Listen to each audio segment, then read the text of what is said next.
je suis Yvan Goua, je suis secrétaire de l'association Trop Violence en Guyane et des 500 frères. En fait, les 500 frères et Trop Violence, c'est comme deux grands frères qui se réunissent pour lutter ensemble. Et au niveau de la grève, donc la grève s'est terminée. Vous êtes tous satisfaits de l'accord signé entre les collectifs, la Décollée et les élus et l'État? Bon, on est satisfait parce qu'il faut être satisfait parce que sans ce combat, il n'y aurait même pas eu les 1 milliard. Et satisfait parce que ça commençait à être lassant, ça commençait à diviser la population. Donc il fallait que ça aboutisse. Il fallait que ça aboutisse dans on va dire de la meilleure façon qu'il soit. Donc satisfaite, on va dire déjà pour ça, parce que c'est un combat de 5 semaines qui a donné en fait à des avancées. Après c'est mitigé, donc ce n'est pas non plus les avancées espérées. Les 2 milliards par exemple, c'est acté qu'on a besoin de 2 milliards. C'est une avancée parce que le gouvernement était quand même assez fermé au départ. Donc là, il acte qu'on a besoin de 2 milliards de plus dans le plan d'urgence, mais on ne les a pas. C'est pas comme le 1 milliard qui a été voté au Conseil des ministres, par exemple. Donc il y a encore du travail à faire pour ces 2 milliards. Il est sujet par exemple, aux réunions de suivi, aux états généraux qui doivent se tenir. Au congrès des maires et des élus. Donc il y a quand même beaucoup de conditions. Donc en gros, c'est une première étape qui s'est terminée et le plus lourd, le plus dur travail est à venir. Et justement, parce que là, dans 2 semaines, il y aura un nouveau président, une nouvelle présidente de la République. Les 2 milliards, est-ce que vous allez donc remettre sur le tapis parce qu'ils ne sont pas... Non, c'est acté. C'est acté. Voilà, c'est acté. Après, contrairement au reste, au 1 milliard, c'est que on ne peut pas on ne nous fera pas le chèque comme ça de 2 milliards 100. Les 2 milliards sont actés et il y a besoin, et c'est dans le plan d'urgence, les 2 milliards, c'est dans le plan d'urgence. À un moment donné, le gouvernement voulait mettre ces 2 milliards dans un plan de convergence, rappelons-nous bien. À un moment donné, ils avaient jugé la demande excessive et on va dire pas très fondée. Donc c'est acté. Après, ça va être publié, là ça va même être publié au journal officiel. Donc, par contre, c'est acté qu'il faut 2 milliards, mais est-ce que c'est vraiment que 2 milliards?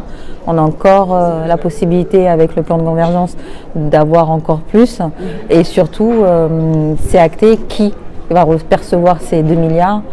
C'est pas encore suffisamment détaillé. Les actions qui sont actées, ne serait-ce que par exemple pour la sécurité, qui est le pôle que je représente.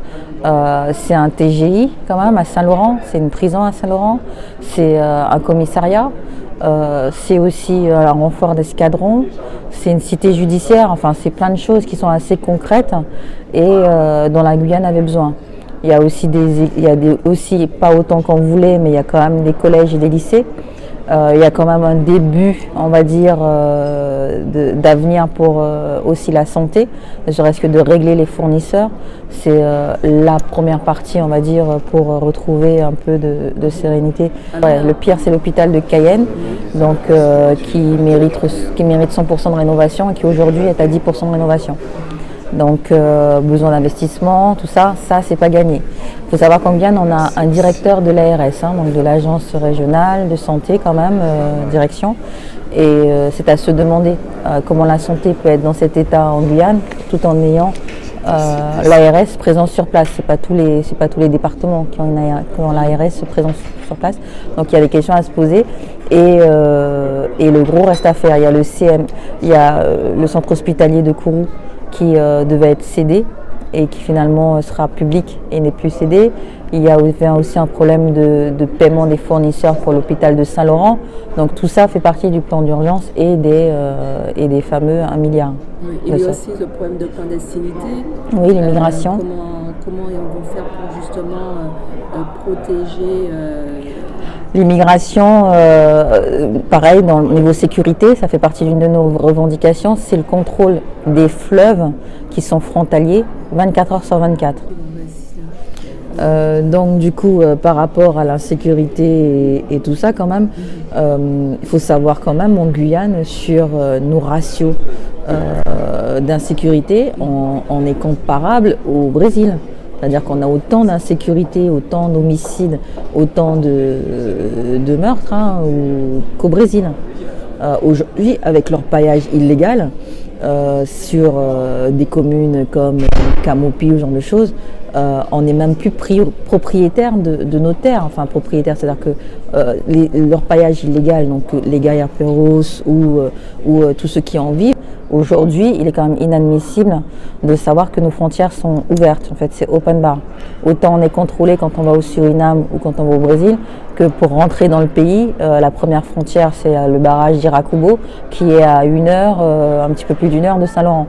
Donc, ce qui a été demandé, c'est des contrôles 24 heures sur 24 sur le fleuve, ne serait-ce qu'au point d'attache qu'on connaît, d'entrée et de sortie qu'on connaît, et parce qu'on sait très bien qu'en fait, avec les transits, donc il y a des contrôles, on va dire, à terre en journée, mais tous les trafics se font la nuit et que donc du coup on ne peut pas se contenter d'avoir quelques contrôles et encore c'est approximatif en journée. Donc il n'y avait pas du tout de contrôle C'est approximatif, c'est de l'aveu d'ailleurs des instances concernées. On était prioritairement sur du contrôle, du contrôle de trafic à la personne et trafic de voitures. Donc on n'était pas du tout sur l'immigration en fait, on était soit sur le trafic à la personne, donc des personnes recherchées ou disparues ou tout ça, ou carrément le trafic de voitures. Donc non, l'immigration n'était pas une priorité en Guyane. Et le mouvement a permis ça. Le mouvement a permis de se concentrer sur les problématiques de la Guyane. Donc c'est le mouvement des 500 frères voilà, contre la délinquance. Tout à fait, les 500 frères contre la délinquance qui ont démarré le 15 février. C'était là leur première marche, où on était à peine 600 devant la préfecture. Et 22 mars, on était, on va dire, un peu le double. Pour arriver le 28 mars où on a un mouvement qui est plus populaire et on est à 30 000 sur Cayenne et 50 000 un peu sur tout le territoire. Il y a le départ, voilà, le départ de l'un des... Voilà, d'abord Michael Mancé, en fait, qui officiellement annonce son départ, je sais pas, 48 heures avant la signature. Donc, qui explique qu'il est en total désaccord avec les stratégies pour la Guyane décollée. Alors justement, quels sont ces désaccords il semblerait, après c'est plus à lui de s'expliquer, mais de ce qu'on sait et qu'il ne s'en est jamais caché, c'est les barrages. C'est les barrages le point de la discorde, alors que très clairement... certains prônent en fait de ne pas bloquer la population, alors que la population n'était pas bloquée en soi. Quand on vit à Cayenne, on vit à Cayenne, quoi. Quand on vit à Cayenne, on n'a pas besoin systématiquement de se rendre soit à Macoria, soit à Kourou. Donc quand on vit à Cayenne, on peut bien vivre malgré les barrages qui sont un peu autour de la capitale. Donc effectivement, on pouvait se contenter de barrer Kourou, par exemple, le centre spatial guyanais, et puis avoir fait le travail.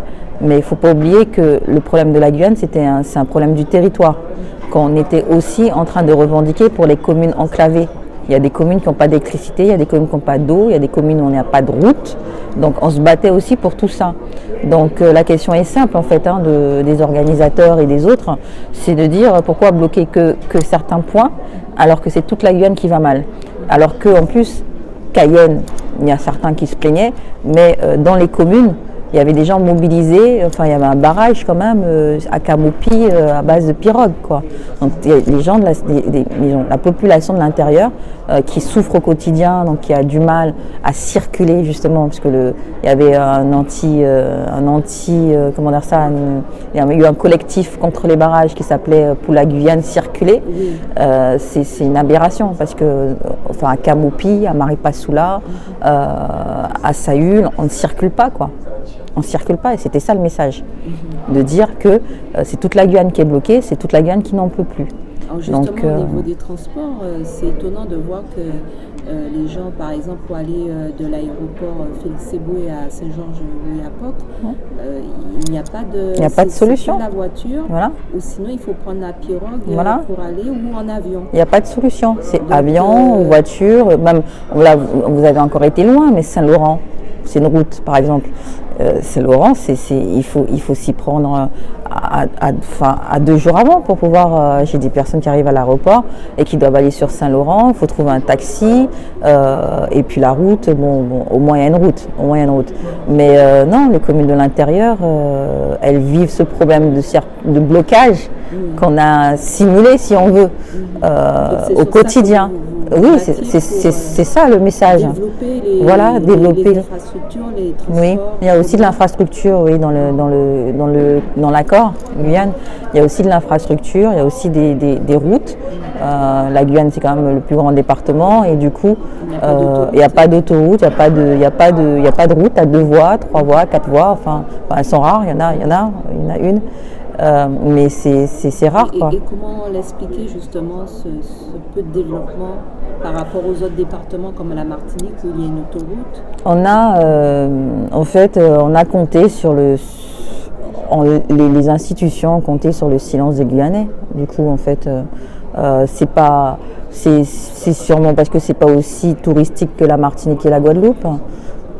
Effectivement, ils ont c'est touristique différemment, donc c'est pas les mêmes touristes en tout cas, et c'est pas les touristes qui recherchent des routes en tout cas, parce qu'ils vont vers la forêt directement, ils recherchent des ambiances aventurières, donc c'est pas les mêmes touristes, donc du coup c'est pas le même besoin. En fait, on a arrêté de regarder la Guyane, en fait. Si on regarde bien, pendant 50 ans, on a arrêté de s'occuper de la Guyane, à part pour l'État français. Moi, quand je regarde ça, je conçois, on n'est pas français en Guyane. On n'est pas français. Le niveau de la santé, c'est un niveau pays du tiers-monde, c'est pas un niveau de la France, quoi. Je sais pas, c'est comme une puissance. Ça fait mal, effectivement, parce que des personnes comme moi qui vivent en métropole, en fait, on a réussi à se détacher du truc. Et c'est pour ça que je me suis mobilisée sur ce mouvement. On était détachés, mais c'est pas possible, en fait. Encore plus pour nous qui vivons en France et qui rentrons au pays pour les vacances. En fait, on a été sur un territoire oublié, en fait, ou sinon, moi, je me suis dit comme théorie. On a beaucoup de trésors, on est riche. L'or, le pétrole, l'or vert, la biodiversité, et même au niveau la fusariane, la pêche, enfin tout chez nous est sujet à richesse en fait. On est normalement autosuffisant, d'accord. Et pourtant, pareil, économiquement, il n'y a rien qui est fait pour développer une économie locale, on va dire, en Guyane. Donc j'ai fini par me dire là qu'en fait, la Guyane était considérée comme le coffre-fort de la France. Est-ce que c'était peut-être volontaire? Ah, c'est volontaire, non, mais ça c'est sûr, ça peut être que volontaire. C'est-à-dire que si encore il y a quelque temps on ne le pensait pas, on ne se doutait pas, ça ne peut être que volontaire. Parce que là, encore une fois, on a dû pleurer 5 semaines pour faire acter qu'il fallait travailler sur le retard de la Guyane, soi-disant des revendications justes. Donc si à un moment donné on avait un doute, moi en démarrant le mouvement, j'étais pleine d'espoir, d'accord. Et c'est pour ça qu'on ne peut pas, nous dans le mouvement, même si on est satisfait d'avoir obtenu ce qu'on a satisfait, mais on y a tellement mis que on peut pas être juste satisfait de ça, parce que c'est pas logique, c'est pas normal tout ce qui s'est passé. Un mouvement calme, sans débordement, une population et des collectifs qui ont travaillé, qui viennent vous dire ce dont ils ont besoin, et vous ne prenez même pas le temps de les respecter et de les écouter. Il a fallu qu'elle s'excuse, la ministre de l'Outre-mer. Mais c'est quoi cette ministre de l'Outre-mer qu'on avait?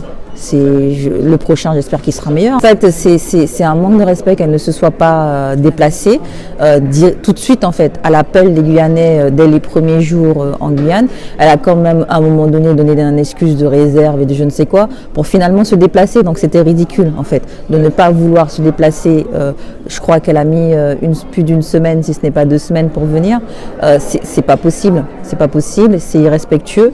en France, quand il y a un incendie dans une des entreprises du CAC 40, je ne sais pas quoi, le président se déplace, d'accord ? Le Premier ministre se déplace. Et là, on appelle à ce que se déplace le gouvernement, donc au moins un minimum, même si ce n'était pas elle qui était demandée au départ, le ministre de l'Outre-mer, la ministre de l'Outre-mer, c'est un comble qu'elle ne se déplace pas, non ? C'était... Franchement, ses excuses, même si certains, c'était le minimum qu'il y avait à faire en arrivant sur le territoire. C'était le minimum. Et effectivement, après, ils ont pris acte de travailler. En fait, le directeur de cabinet de la ministre est guyanais. D'accord ? Il faut le savoir. Il est guyanais. Donc, ce que nous lui avons dit, c'est que ok, avant peut-être il n'y avait pas de Guyanais au gouvernement, il n'y avait pas de Guyanais à cette place, mais comment c'est possible d'avoir laissé la Guyane dans cet état-là en étant soi-même Guyanais en fait, hein. C'est pas qu'il n'est pas là pour faire de l'abus de pouvoir ou trafiquer, non, c'est juste parler. Et moi aujourd'hui, il n'y a pas une personne avec qui je travaille qui ne sait pas que je suis guyanaise et qui ne sait pas situer la Guyane. Donc ça devrait normalement faciliter. Oui, effectivement. Et on revient sur donc, les deux qui sont partis, Michael Mancé et José Achille. Alors José Achille, pour quelle raison il est parti? José Achille, c'est comme vous, hein, dans les informations, il est dit que c'est par désaccord de stratégie, donc comme Michael Mancé, sûrement une histoire des barrages, une histoire de stratégie. Bon, tout ce qu'il y a à dire, c'est que quand on s'est lancé dans ce mouvement, on savait tous là où on allait, d'accord ? C'est-à-dire qu'à 24 heures de la signature, on ne savait pas si on aurait gagné ou si on aurait signé, d'accord ? Donc il y en a beaucoup qui se sont lancés dans ce combat et qui se sont lancés en se disant qu'ils allaient peut-être tout perdre, d'accord ? Et qu'ils allaient peut-être rien gagner, hein, mais que c'était un combat justement pour la Guyane, et que pour la population qui les soutenait, hein, parce que la population franchement guyanaise, un grand merci pour le soutien au collectif. C'était pour moi impensable. C'est Michael Mancé qui ouvre le bal, impensable de quitter le bateau, on va dire, avant la fin. Qu'après, à la fin, on quitte pour dire je ne suis pas satisfait ou de la stratégie et tout ça. Faut arrêter, hein, c'est pas un jeu le truc, hein. Ils n'ont jamais été d'accord tous sur les stratégies, puisqu'il y a eu des votes, puisqu'il y a eu un comité stratégique qui s'est mis en place et qu'il y a eu une organisation. Donc ils n'ont jamais été tous d'accord sur la stratégie. Donc pourquoi 2 jours avant la fin ? Pourquoi pas 3 semaines avant ? Enfin, c'est la question que devrait se poser le peuple guyanais, je pense. Parce que là, après, on parle de leader, en fait. Donc, un leader, c'est quelqu'un qui amène le peuple. Donc, il faut expliquer. Il faut expliquer bien plus que je ne suis pas d'accord avec les stratégies. La stratégie, c'est la même depuis 5 semaines. On n'a pas commencé à bloquer la Guyane 2 jours avant son départ. Non, il faut arrêter. Donc, effectivement, après, il y avait des blocages plus durs. Mais je sais pas, moi l'image que j'ai, c'est que si on va dire je veux cette chaise, il va falloir que j'aille vers la personne, que je dise excusez-moi, est-ce que je peux prendre cette chaise, d'accord ? Et la personne en face, elle a 2 solutions, oui ou non, d'accord ? Donc oui, tout va bien, non, on va rentrer dans une négociation. Donc on savait dès le départ que ça n'allait pas être facile à obtenir. Moi personnellement, je vous dis, pour être en métropole et pour connaître la vie de métropole, je pensais que ça aurait été plus facile que ça, mais quand on arrive à 4 semaines de grève, on voit bien que, puis à 5 jours de l'élection, on voit bien qu'on arrive au bout du tunnel. Donc, la seule réunion qu'il y a eu avec le ministère de l'Outre-mer en face à face, c'était avec le directeur de cabinet du ministère de l'Outre-mer, c'était le 5 avril, donc à l'issue du Conseil des ministres. Mais on s'est eu au téléphone, puisque c'était ce qu'il avait dit, hein, de le rappeler pour savoir comment ça avançait. On s'était eu au téléphone le vendredi qui suivait ce mercredi-là. Et en fait, j'ai mis en contact pour la Guyane décollée, le collectif, avec ce directeur de cabinet qui semblait continuer à travailler sur les avancées de la Guyane pour que derrière les choses avancent. Donc il y a eu des contacts qui se sont faits avec le gouvernement en dehors de la grosse signature qui a eu lieu il y a 48 heures. Donc il y a une avancée. Tout à fait. Ouais. Et donc là, en tant que porte-parole des 500 frères en Île-de-France, quel sera justement, comment tu mettras en place le lien avec l'accord qui a été signé par rapport à sur place là ici, là on est dans une élection, donc il fallait régler ce problème avec ce gouvernement actuel, mais il y a un gros travail à faire avec le gouvernement suivant. Donc là, nous sommes en attente d'un rendez-vous avec les deux candidats, voire peut-être pas les deux, mais bon bref, avec les candidats du deuxième tour. Donc l'objectif c'est de les rencontrer, de leur montrer le projet et de faire valider ce projet-là. D'accord, le projet Guyane tel qu'il a été validé par le gouvernement actuel. Avant le deuxième tour. Avant le deuxième tour, oui. Voilà, oui, avant le deuxième tour, si possible. Ou sinon, si pas possible, on fera comme le 5 avril, quand on s'est déplacé devant le ministère de l'Outre-mer. Et pour obtenir ce rendez-vous, on ira devant les QG de campagne et on attendra qu'on daigne bien écouter la Guyane. Donc voilà, donc c'est des actions auprès de ces candidats et on attend d'avoir confirmation du préfet aussi, le préfet de la Guyane, parce qu'il y a des comités de suivi qui doivent se tenir toutes les semaines. L'erreur, c'est Éric Vaillant. Donc Éric Vaillant quand même qui a décidé de mettre en œuvre les poursuites suite aux plaintes de certains collectifs là, pour la Guyane circulée là. Il y a eu quelques plaintes et il s'est quand même déplacé sur les barrages pour prendre les références des véhicules et les identités des personnes sur les barrages. Donc pareil, c'est quelque chose que je n'ai jamais vu faire en France. Quand il y a une manif, on va dire surtout une manif calme et qui est juste et légitime comme ne cesse de le dire le gouvernement. Donc voilà, on va voir ce que ça va donner ces poursuites, mais il va peut-être susciter lui encore que la Guyane se soulève, parce qu'il est hors de question de poursuivre des personnes qui revendiquent pour des droits justes et du b.a.-ba quoi. Enfin, la santé, l'école, on ne revendique pas pour ça en France. Et concernant la fusée Ariane, justement, qui rapporte beaucoup de millions, comment la Guyane peut profiter il serait déjà sympa que le CNES paye des impôts à la Guyane, parce qu'il faut savoir que c'est pas le cas à l'heure actuelle, ou en tout cas pas à hauteur de ce qu'il faudrait.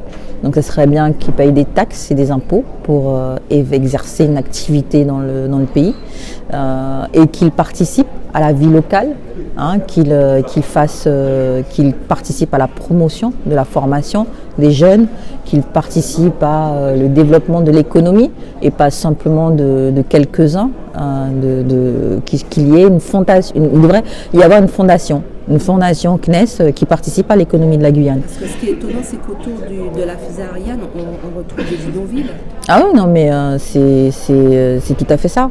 C'est tout à fait ça. C'est quand même à 20 km du CNES qu'on arrive à avoir des communes qui n'ont pas d'électricité, qui n'ont pas d'eau, quoi. On arrive à avoir dans Kourou, et il y a deux villes. Il y a la ville de ceux qui vivent et qui travaillent du CNES, et il y a la ville de ceux qui n'en bénéficient pas. Et donc c'est entre taudis et villa, quoi.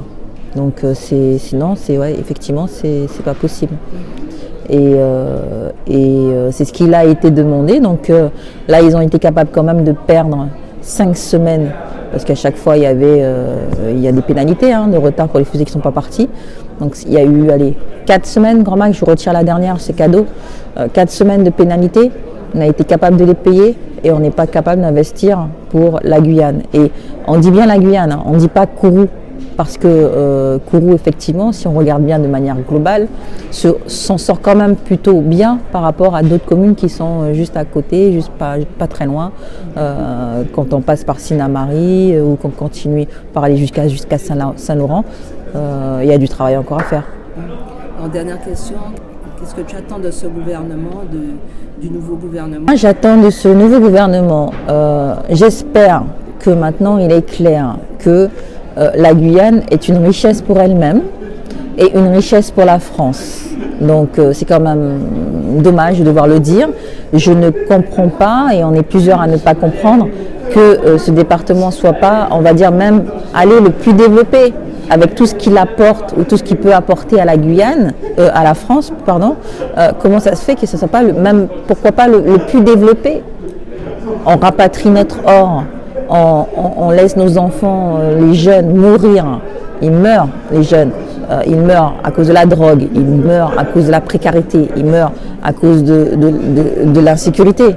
Donc, pourquoi, à un moment donné, on ne fait pas de ce département ce qu'il devrait être? Et c'est pour ça qu'à un moment donné, on pense que c'est volontaire. Donc, j'aimerais dire à ce gouvernement que les Guyanais ont cessé de dormir, parce que je pense qu'ils s'étaient endormis pendant une longue période. C'est terminé. On a fait 5 semaines de grève, on a fait en sorte, le collectif les 500 frères, le collectif pour la Guyane décollée, on a fait en sorte que ça ne déborde pas. Mais c'est parce qu'on a bien voulu en fait aider et travailler avec l'État, d'accord? Parce qu'on estime qu'on a ce droit et l'État a ce devoir de faire en sorte que les Guyanais se sentent et soient reconnus en tant que Français. Donc il est grand temps de régler tous ces problèmes de retard et de mettre ce qu'il faut pour régler ce problème de retard. Parce qu'on n'en est pas dans un investissement, on va dire, normal. On est dans un surinvestissement pour rattraper un retard. Donc quand je vois qu'on pleure pour 3 milliards, alors que 3 milliards, c'est le budget de, par exemple, la Bretagne, faut arrêter. On n'est pas sur du budget normalement. On est sur un surbudget, un budget complémentaire. On est sur des actions coup de poing pour rattraper le retard, pour faire en sorte que la Guyane sorte de cet état tiers-monde qui lui est imposé en fait par l'État. D'accord, merci. De rien, merci.